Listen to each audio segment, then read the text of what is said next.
Now, if you want to create something that is not an egoic thing, but is something you realize from the depth of your being that something wants to be created through you, whatever it may be. Maybe you're write a book,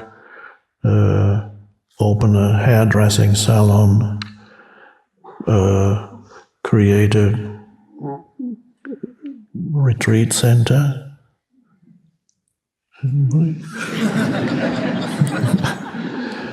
Or a conscious business, or whatever you want to create,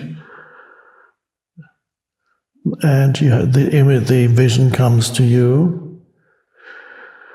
Or you may want to create it's not necessarily selfish, a better place to live, a place that is externally more peaceful than where you're now, or warmer.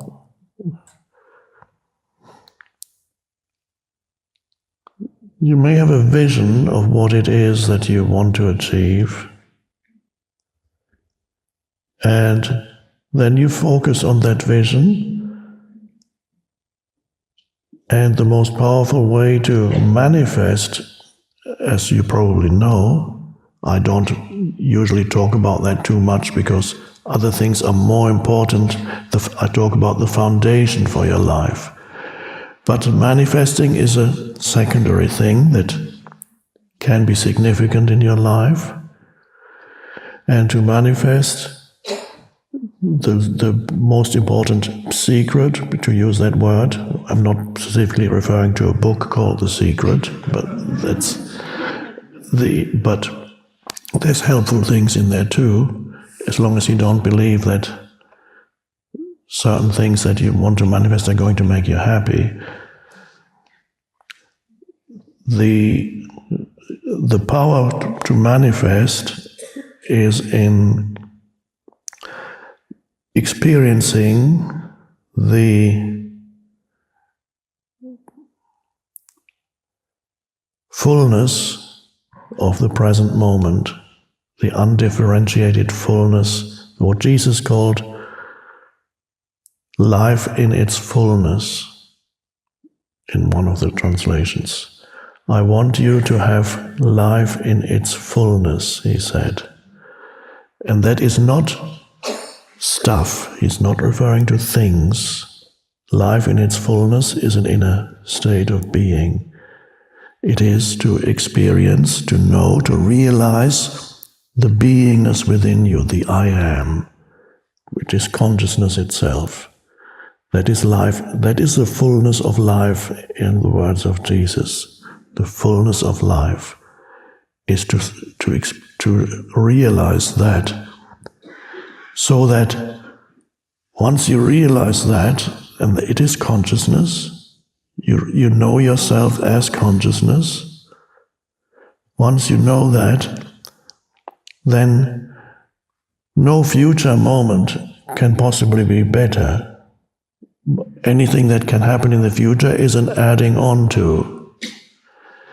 So if you bring together, if you have a vision in your mind of what it is you want to achieve or create or manifest, and you bring this vision into this sense of still fullness that you sense now, and you bring that together, that is the most powerful creative tool. The way that it's usually expressed, Jesus expressed it too. He said, when you pray for something, believe that you already have it. But I think he probably used actually slightly different words, but that's how it was written down.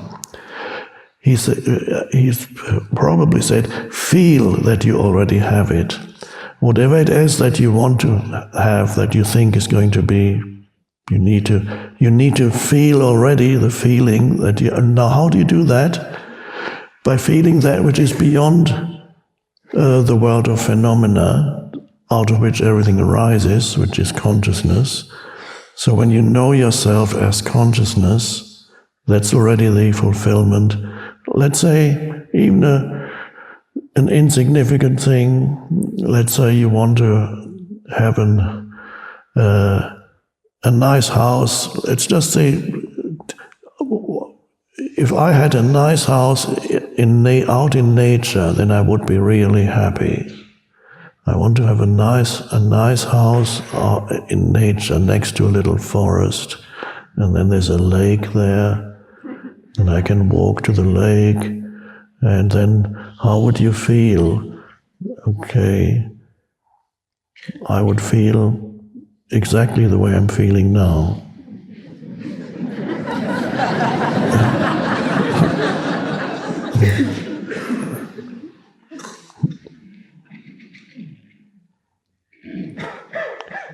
I want to live in Hawaii and then have a deck behind my house with a very comfortable chair, and then I would sit in there every day and contemplate the ocean. Well, good luck. How would you feel? What would you feel? I would feel the fullness of life. Okay? And you can't feel it now. No, why can't you feel it now? Because I'm not sitting in this deck chair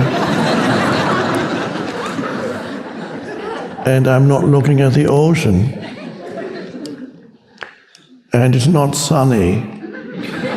That's why I can't feel the full, and I don't have a house behind me that I say is mine, so I can't feel the fullness of life now. Okay, then do you think you're going to feel it when you finally sit in that deck chair? No. If you can't feel it now, you can't feel it then, because you will be again dissatisfied in your deck chair behind the house, because you will get very bored and stung by mosquitoes.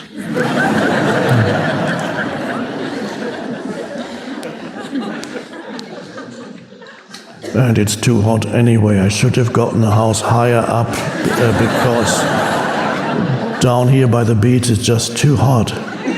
Why didn't I get a house a bit higher up? Because there's a mountain just behind me. It would be cooler. Then you sell your house, get one higher up. But then the nights are too cold. You can't sit outside anymore.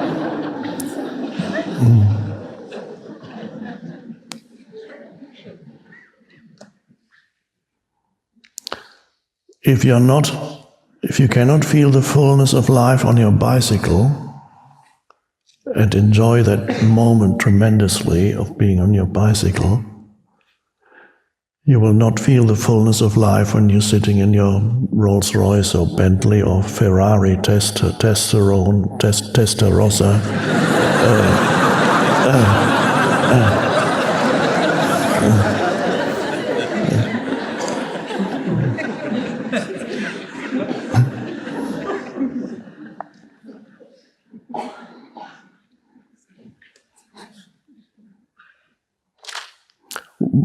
There's an overvaluing of things around you, that I need things to be in a certain way around me to be happy and content. That doesn't mean that you cannot change the environment around you. You can take steps towards changing it, because you may have certain preferences. That's fine. Everybody has a preference. There's some spiritual teachers who say, or I don't know who, I can't remember, but there are some who say, I have no preference. Well, they live somewhere, but not somewhere else. So you must have a preference for being there, unless somebody picks them up and puts them somewhere. So you can have a preference for living here rather than there. Yes, this country rather than that country. But while you're not there, you can be in touch with the fullness of life within yourself now. And then it's much more likely that your external surroundings will reflect your state of consciousness.